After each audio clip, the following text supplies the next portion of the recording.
शिव की बनी रहे आप पर छाया, पलट दे जो आपकी किस्मत की काया। ओम नमः शिवाय। आप सभी का मेरे YouTube चैनल भक्ति सागर में पुनः स्वागत है। आज का अपना वीडियो शुरू करने से पहले आप सभी से विनम्र प्रार्थना है, यदि आप मेरे चैनल पर नए आए हैं और अभी तक मेरे चैनल को सब्सक्राइब नहीं किया है, तो व्रत त्योहारों से संबंधित सभी जानकारियां प्राप्त करने के लिए, सभी व्रत कथाएं सुनने के लिए, प्रतिदिन के पंचांग की जानकारी प्राप्त करने के लिए, प्रतिदिन के महात्म्य स्मरण करने के लिए कृपया मेरे चैनल को सब्सक्राइब अवश्य करें। वीडियो यदि पसंद आता है तो लाइक एंड शेयर भी करें। शिव महापुराण कथा प्रारंभ करने से पहले आइए प्रतिदिन शिव भक्ति की श्रृंखला में एक अन्य शिव भक्त की कहानी सुनते हैं। एक समय की बात है, एक योगी अपनी बूढ़ी माँ के साथ रहते थे। उनकी माँ काशी जाना चाहती थी ताकि वह विश्वनाथ जाकर शिव की गोद में प्राण त्याग सके। इसके अलावा उसने अपने जीवन में अपने बेटे से कभी कुछ नहीं मांगा था। उसने कहा, मुझे काशी ले चलो, मैं बूढ़ी हो रही हूँ, मैं वहीं जाके मरना चाहती हूँ। योगी ने अपनी बूढ़ी माँ के साथ दक्षिण कर्नाटक के जंगलों से होते हुए काशी के लिए एक लंबी यात्रा शुरू की। वृद्ध होने के कारण उनकी माँ का स्वास्थ्य बिगड़ गया, तो उन्होंने माँ को कंधे पर उठा लिया और जाहिर तौर पर कुछ समय पश्चात वह कमजोर महसूस करने लगा। उसके पास शिव से याचना करने के अलावा और कोई चारा नहीं था। उन्होंने याचना की, हे शिव, मुझे मेरे इस प्रयास में विफल मत होने देना। बस यही एक चीज है जो मेरी माँ ने मुझसे मांगा है। कृपया मुझे इसे पूरा करने दें। मैं इन्हें काशी ले जाना चाहता हूँ। हम वहाँ सिर्फ आप ही के लिए आ रहे हैं। कृपया मुझे ताकत दें। तब जैसे ही उन्होंने चलना शुरू किया तो पीछे से एक घंटी की आवाज सुनाई दी, जैसे कोई बैलगाड़ी आ रही हो। उन्हें धुंध से उबड़ती हुई एक बैलगाड़ी दिखाई दी, जैसे एक बैल खींच रहा था, जो थोड़ा अजीब था, क्योंकि एक बैल वाली बैलगाड़ी छोटे रास्तों के लिए होती है। जब सफर लंबा और जंगली इलाके से होते हुए हो तो हमेशा दो बैल ही गाड़ी को खींचते हैं। पर जब आप थके हुए हों, ऐसी बारीकियों की किसे परवाह। गाड़ी नजदीक आई, पर वे चालक को नहीं देख पाए, क्योंकि चालक लबादे में था और बाहर धुंध भी थी। मेरी माँ बीमार है, क्या हम आपकी खाली गाड़ी में यात्रा कर सकते हैं? उन्होंने कहा। अंदर बैठे व्यक्ति ने सिर हिला के हाँ कहा। वे दोनों गाड़ी में बैठ गए और बैलगाड़ी आगे चलने लगी। कुछ समय बाद योगी का ध्यान इस ओर गया कि जंगली रास्ता होने के बावजूद भी बैलगाड़ी बहुत आसानी से आगे बढ़ रही है।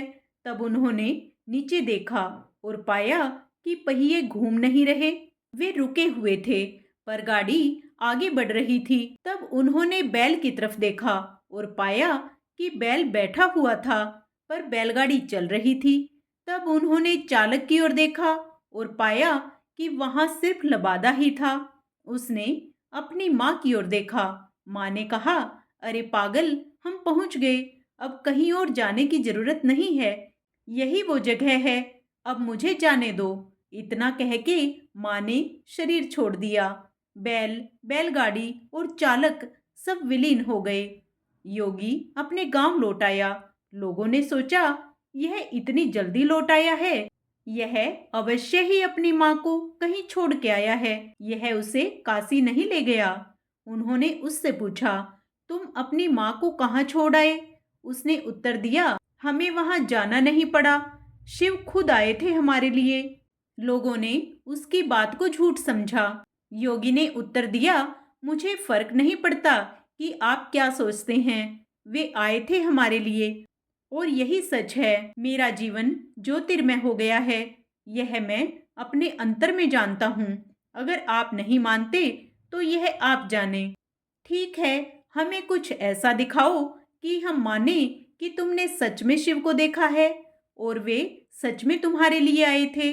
योगी ने कहा, मैं नहीं जानता, मैंने उन्हें नहीं देखा, मुझे सिर्फ एक लबादा दिखा। वहाँ कोई चेहरा नहीं था, वहाँ कुछ नहीं था, वह खाली था।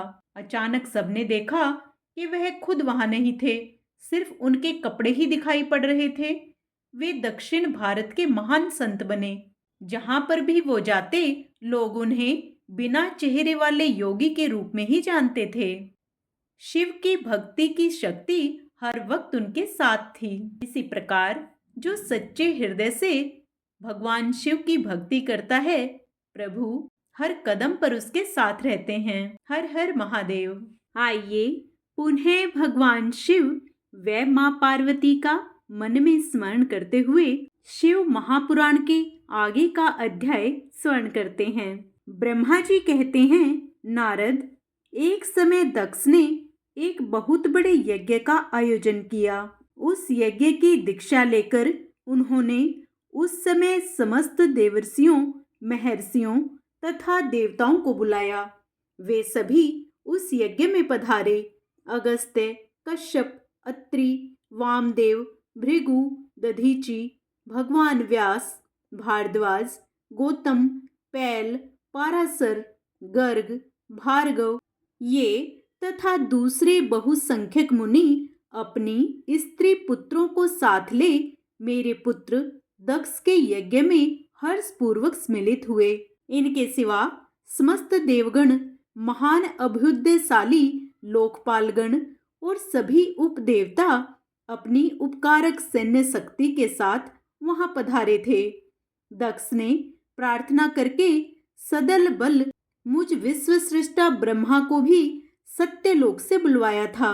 इसी तरह भांति भांति से सादर प्रार्थना करके वैकुंठ लोक से भगवान विष्णु भी उस यज्ञ में बुलाए गए थे।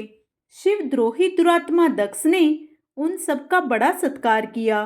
विश्वकर्मा ने अत्यंत दीप्तिमान, विशाल और बहुमूल्य दिव्य भवन बनाए थे। दक्ष ने वे ही भवन समागत अतिथियों को ठहरने के लिए दिए। सभी लोग सम्मानित हो उन संपूर्ण भवनों में यथा योग्य स्थान पाकर ठहरे हुए थे। संपूर्ण मरुदगणों के साथ स्वयं भगवान विष्णु उसके अधिष्ठाता थे। स्वयं यज्ञ सुंदर रूप धारण करके दक्ष के उस यज्ञ मंडल में उपस्थित था। महामुनियों में श्रेष्ठ सभी महर्षि शिवम वेदों के धारण करने वाले हुए हैं। अग्नि ने भी उस यज्ञ महोत्सव में शीघ्र ही हविष्य ग्रहण करने के लिए अपने सहस्त्रों रूप प्रकट किए थे। दक्ष का वह महायज्ञ उस समय कनखल नामक तीर्थ में हो रहा था। उसमें दक्ष ने भृगु आदि तपोधनों को ऋत्विक बनाया। वहां 88,000 ऋत्विक एक साथ हवन करते थे। 64,000 देवर्षि उद्गाता थे। नारद आदि देवर्षि और सप्तऋषि पृथक पृथक गाथा गान कर रहे थे। दक्ष ने अपने उस महायज्ञ में गंधर्वों, विद्याधरों, सिद्धों, 12 आदित्यों, अनेक गणों, यज्ञों तथा नागलोक में विचरने वाले समस्त नागों का भी बहुत बड़ी संख्या में वर्ण किया था। कौतुक और मंगलाचार करके जब दक्ष ने यज्ञ की दीक्षा ली तथा जब उनके लिए बारंबार स्वस्ति वाचन किया जाने लगा, तब वे अपनी पत्नी के साथ बड़ी शोभा पाने लगे। इतना सब करने पर भी दुरात्मा दक्ष ने उस यज्ञ में भगवान शंभु को आमंत्रित नहीं किया। उनकी दृष्टि में कपालधारी होने के कारण वे निश्चय ही यज्ञ में भाग पाने योग्य नहीं थे। सती प्रजापति दक्ष की प्रिय पुत्री थी, तो भी कपाली की पत्नी होने के कारण दोषदर्शी दक्ष ने उन्हें अपने यज्ञ में नहीं बुलाया। इस प्रकार जब दक्ष का वह यज्ञ महोत्सव आरंभ हुआ और यज्ञ मंडल में आए हुए सब ऋत्विक अपने अपने कार्य में संलग्न हो गए, उस समय वहां भगवान शंकर को उपस्थित न देख शिव भक्त दधीचि का चित्त अत्यंत उद्विग्न हो उठा और वे इस प्रकार बोले।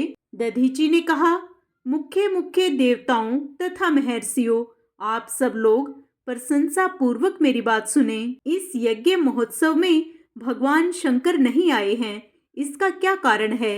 यद्यपि ये देवेश्वर, बड़े बड़े मुनि और लोकपाल यहाँ पधारे हैं, तथापि उन महात्मा पिनाक पानी शंकर के बिना यह यज्ञ अधिक शोभा नहीं पा रहा है। बड़े बड़े विद्वान कहते हैं कि मंगलमय भगवान शिव की कृपा दृष्टि से ही समस्त मंगल कार्य संपन्न होते हैं। जिनका ऐसा प्रभाव है वे पुराण पुरुष वृषभध्वज परमेश्वर श्री नीलकंठ यहाँ क्यों नहीं दिखाई दे रहे? दक्ष, जिनके संपर्क में आने पर अथवा जिनके स्वीकार कर लेने पर अमंगल भी मंगल हो जाते हैं, तथा जिनके 15 नेत्रों से देखे जाने पर बड़े बड़े नगर तत्काल मंगलमय हो जाते हैं, उनका इस यज्ञ में पदार्पण होना अत्यंत आवश्यक है।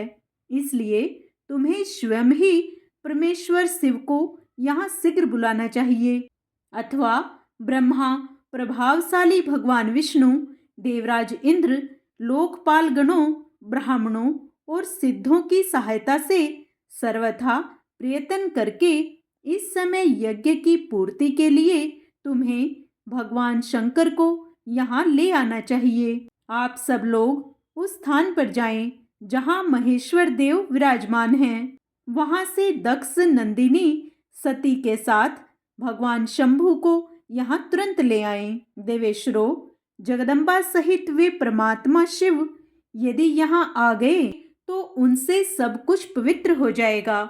उनके स्मरण से, उनके नाम लेने से सारा कार्य पुण्य में बन जाता है। अतः पूर्ण प्रयत्न करके भगवान वृषभध्वज को यहाँ ले आना चाहिए। भगवान शंकर के यहाँ पदार्पण करते ही यह यज्ञ पवित्र हो जाएगा, अन्यथा यह पूरा नहीं हो सकेगा। यह मैं सत्य कहता हूँ। दधीची का यह वचन सुनकर दुष्ट बुद्धि वाले मूढ़ दक्ष ने हंसते हुए कहा, भगवान विष्णु संपूर्ण देवताओं के मूल हैं, जिनमें सनातन धर्म प्रतिष्ठित है।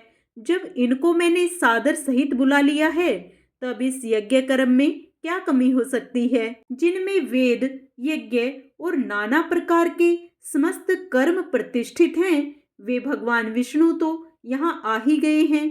इनके सिवा सत्यलोक से लोक पितामह ब्रह्मा वेदों, उपनिषदों और विविध आगमों के साथ यहाँ पधारे हैं। देवगणों के साथ स्वयं देवराज इंद्र का भी शुभागमन हुआ है, तथा आप जैसे निष्पाप महर्षि भी यहाँ आ गए हैं। जो जो महर्षि यज्ञ में सम्मिलित होने के योग्य, शांत और सुपात्र हैं, वेद और वेदार्थ के तत्व को जानने वाले हैं और दृढ़ता पूर्वक व्रत का पालन करते हैं, वे सब और स्वयं आप भी जब यहाँ पदार्पण कर चुके हैं, तब हमें यहाँ रुद्र से क्या प्रयोजन है? दक्ष ने आगे कहा, विप्रवर, मैंने ब्रह्मा जी के कहने से ही अपनी कन्या रुद्र को ब्याह दी थी। वैसे मैं जानता हूँ हर कुलीन नहीं है, उनके न माता हैं न पिता। वे भूतों, प्रेतों और पिशाचों के स्वामी हैं, अकेले रहते हैं। उनका अतिक्रमण करना दूसरों के लिए अत्यंत कठिन है। वे आत्म प्रशंसक, मूढ़, जड़, मौनी और ईर्ष्यालु हैं। इस यज्ञ कर्म में बुलाए जाने योग्य नहीं हैं, इसलिए मैंने उनको यहाँ नहीं बुलाया है। अतः दधीची जी, आपको फिर कभी ऐसी बात नहीं करनी चाहिए। मेरी प्रार्थना है कि आप सब लोग मिलकर मेरे इस महान यज्ञ को सफल बनाएं। दक्ष की यह बात सुनकर दधीची ने समस्त देवताओं और मुनियों के सुनते हुए यह सार गर्भित बात कही। दधीची बोले, दक्ष, उन भगवान शिव के बिना यह महान यज्ञ अयज्ञ हो गया। अब यह यज्ञ कहलाने योग्य ही नहीं रह गया। विशेषतः इस यज्ञ में तुम्हारा विनाश हो जाएगा। ऐसा कहकर दधीची दक्ष की यज्ञशाला से अकेले ही निकल पड़े और तुरंत अपने आश्रम को चल दिए। तदंतर जो मुख्य मुख्य शिव भक्त तथा शिव के मत का अनुसरण करने वाले थे, वे भी दक्ष को वैसा ही शाप देकर तुरंत वहां से निकले और अपने आश्रमों को चले गए। मुनिवर दधीची तथा दूसरे ऋषियों के उस यज्ञ मंडल से निकल जाने पर दुष्ट बुद्धि शिवद्रोही दक्ष ने उन मुनियों का उपहास करते हुए कहा, जिन्हें शिव ही प्रिय है, वे नाम मात्र के ब्राह्मण दधीची चले गए। उन्हीं के समान जो दूसरे थे वे भी मेरे यज्ञशाला से निकल गए। यह बड़ी शुभ बात हुई। मुझे सदा यही अभिष्ट है। देवेश, देवताओं और मुनियों, मैं सत्य कहता हूँ, जिनके चित्त की विचार शक्ति नष्ट हो गई है, जो मंद बुद्धि हैं और मिथ्यावाद में लगे हुए हैं, ऐसे वेद बहिष्कृत दुराचारी लोगों को यज्ञ कर्म में त्याग ही देना चाहिए। विष्णु आदि आप सब देवता और ब्राह्मण वेदवादी हैं, अतः मेरे इस यज्ञ को शीघ्र ही सफल बनाएं। ब्रह्मा जी कहते हैं, दक्ष की यह बात सुनकर शिव की माया से मोहित हुए समस्त देवर्षि उस यज्ञ में देवताओं का पूजन और हवन करने लगे। मुनीश्वर नारद, इस प्रकार उस यज्ञ को जो शाप मिला उसका वर्णन किया गया। अब यज्ञ के विध्वंस की घटना को बताया जाता है। आदर पूर्वक सुनो। ब्रह्मा जी कहते हैं, नारद, जब देवर्षि गण बड़े उत्साह और हर्ष के साथ दक्ष के यज्ञ में जा रहे थे, उसी समय दक्ष कन्या देवी सती गंधमादन पर्वत पर चंदोवे से युक्त धारागृह में सखियों से घिरी हुई भांति भांति की उत्तम क्रीड़ाएं कर रही थी। प्रसन्नता पूर्वक क्रीड़ा में लगी हुई देवी सती ने उस समय रोहिणी के साथ दक्ष यज्ञ में जाते हुए चंद्रमा को देखा। देखकर वे अपनी हितकारिणी प्राण प्यारी श्रेष्ठ सखी विजया से बोली, मेरी सखियों में श्रेष्ठ प्राण प्रिय विजय, जल्दी जाकर पूछ कर तो आओ, ये चंद्रदेव रोहिणी के साथ कहाँ जा रहे हैं। सती के इस प्रकार आज्ञा देने पर विजया तुरंत उनके पास गई और उसने यथोचित शिष्टाचार के साथ पूछा, चंद्रदेव, आप कहाँ जा रहे हैं। विजया का यह प्रश्न सुनकर चंद्रदेव ने अपनी यात्रा का उद्देश्य आदर पूर्वक बताया। दक्ष के यहाँ होने वाले यज्ञोत्सव आदि का सारा वृतांत कहा। वह सब सुनकर विजया बड़ी उतावली के साथ देवी के पास आई और चंद्रमा ने जो कुछ कहा था वह सब उसने कह सुनाया। उसे सुनकर कालिका सती देवी को बड़ा विस्मय हुआ। अपने यहाँ सूचना न मिलने का क्या कारण है, यह बहुत सोचने विचारने पर भी उनकी समझ में नहीं आया। तब उन्होंने पार्षदों से घिरे अपने स्वामी भगवान शिव के पास आकर भगवान शंकर से पूछा। सती बोली, प्रभो, मैंने सुना है कि मेरे पिताजी के यहाँ कोई बहुत बड़ा यज्ञ हो रहा है, उसमें बहुत बड़ा उत्सव होगा, उसमें सब देवर्षि एकत्रित हो रहे हैं। देव देवेश्वर पिताजी के उस महान यज्ञ में चलने की रुचि आपको क्यों नहीं हो रही। इस विषय में जो बात हो वह सब बताइए। महादेव, सुहृदयों का यह धर्म है कि वे सुहृदयों के साथ मिले जुलें। यह मिलन उनके महान प्रेम को बढ़ाने वाला होता है। अतः प्रभु मेरे स्वामी, आप मेरी प्रार्थना मानकर सर्वथा प्रयत्न करके मेरे साथ पिताजी की यज्ञशाला में आज ही चलिए। सती की यह बात सुनकर भगवान महेश्वर देव, जिनका हृदय दक्ष के वाग्वाणों से घायल हो चुका था, मधुर वाणी में बोले, देवी, तुम्हारे पिता दक्ष मेरे विशेष द्रोही हो गए हैं। जो प्रमुख देवता और ऋषि अभिमानी, मूढ़ और ज्ञान शून्य हैं, वे ही सब तुम्हारे पिता के यज्ञ में गए हैं। जो लोग बिना बुलाए दूसरे के घर जाते हैं वे वहां अनादर पाते हैं, जो मृत्यु से भी बढ़कर कष्टदायक है। अतः प्रिय, तुमको और मुझको तो विशेष रूप से दक्ष के यज्ञ में नहीं जाना चाहिए, क्योंकि वहां हमें बुलाया नहीं गया है। महात्मा महेश्वर के ऐसे कहने पर सती रोषपूर्वक बोली, शंभो, आप सबके ईश्वर हैं।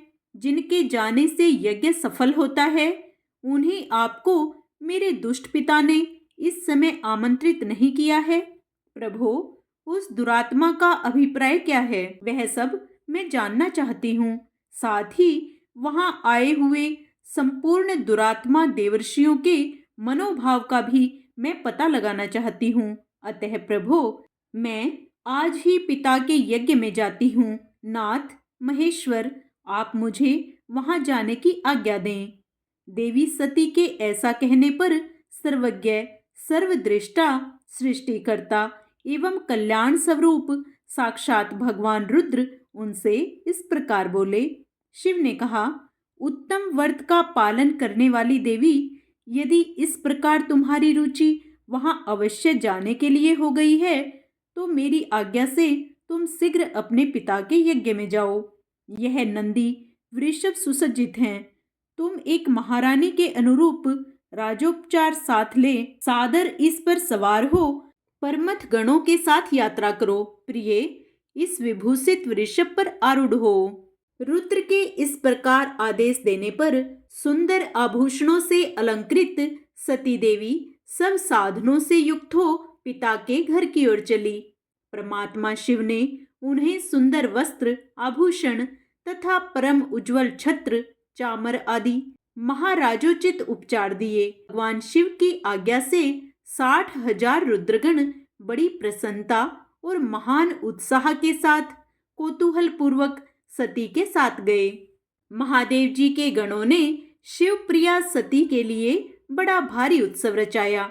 वे सभी गण कौतूहलपूर्ण कार्य करने तथा सती और शिव के यश को गाने लगे। शिव के प्रिय और महान वीर प्रथम गण प्रसन्नता पूर्वक उछलते कूदते चल रहे थे। आगे का अध्याय हम अपने कल के वीडियो में करेंगे। पूर्ण पुण्य लाभ प्राप्त करने के लिए आप उसे भी अवश्य स्मरण करें। ओम नमः शिवाय। आइए अब भगवान शिव की प्रसन्नता प्राप्त करने के लिए भगवान शिव की आरती करते हैं। ओम जय शिव ओंकारा, प्रभु हरि शिव ओंकारा, ब्रह्मा विष्णु सदा शिव अर्धांगी धारा।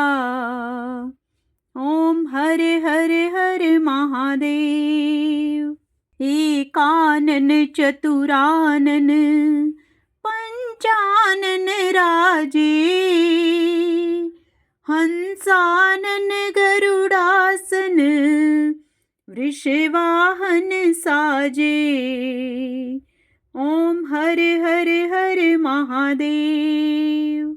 दो भुज चार चतुर्भुज, 10 भुज ते सोहे, तीनों रूप निरखता त्रिभुवन जन मोहे।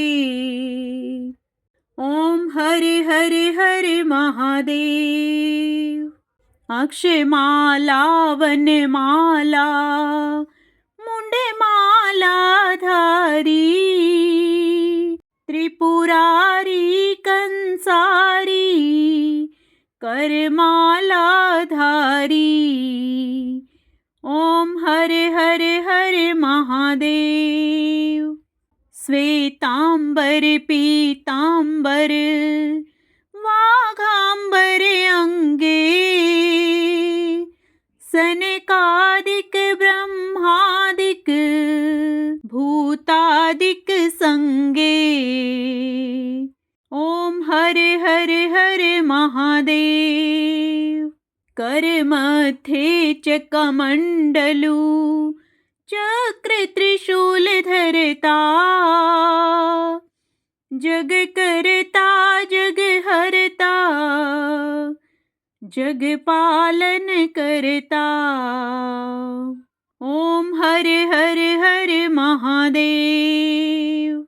ब्रह्मा विष्णु सदा शिव जानत अविवेका, प्रणवाक्षर के मध्य यह तीनों एका। ओम हरे हरे हरे महादेव। त्रिगुण शिव जी की आरती जो कोई नर गावे, कहते शिवानंद स्वामी मनवांछित फल पावे। ओम हर हर हर महादेव। ओम नमः शिवाय।